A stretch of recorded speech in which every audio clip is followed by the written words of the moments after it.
সংলাপে চীনের পররাষ্ট্রমন্ত্রী ওয়াং ই এবং তার জাপানি পররাষ্ট্রমন্ত্রী তাকেশি ইউয়াবা যৌথভাবে সভাপতিত্ব করেন। উভয় দেশের পারস্পরিক বাণিজ্যিক ও অর্থনৈতিক সম্পর্কের উন্নয়ন, নতুন খাত চিহ্নিতকরণ এবং বৈশ্বিক অর্থনীতির চ্যালেঞ্জ মোকাবেলার বিষয়ে বিস্তারিত আলোচনা করে।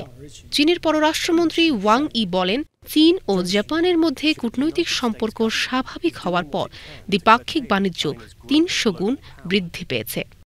গত ১৫ বছরে চীন জাপান বাণিজ্য ৩০০ বিলিয়ন মার্কিন ডলারের উপরে ছিল এবং দুই দেশের পারস্পরিক বিনিয়োগের পরিমাণ প্রায় ১৪০ বিলিয়ন মার্কিন ডলারে ছুঁয়েছে।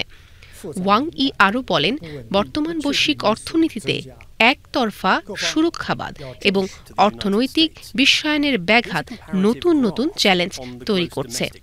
এই পরিস্থিতিতে চীন ও জাপানের মতো প্রধান অর্থনীতির দেশগুলোর উচিত পারস্পরিক আস্থা বাড়ানো, ইতিবাচক দৃষ্টিভঙ্গি তৈরি করা এবং সহযোগিতা বৃদ্ধি করা।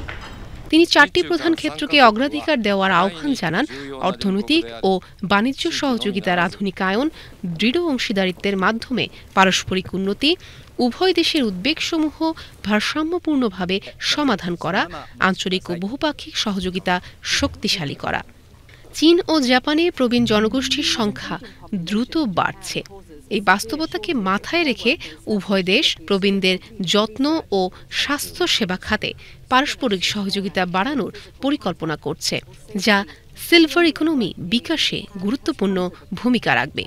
চীন ও জাপানের ১৫টি সরকারি দফতরের উচ্চপদস্থ কর্মকর্তারা এই সংলাপে অংশ নেন।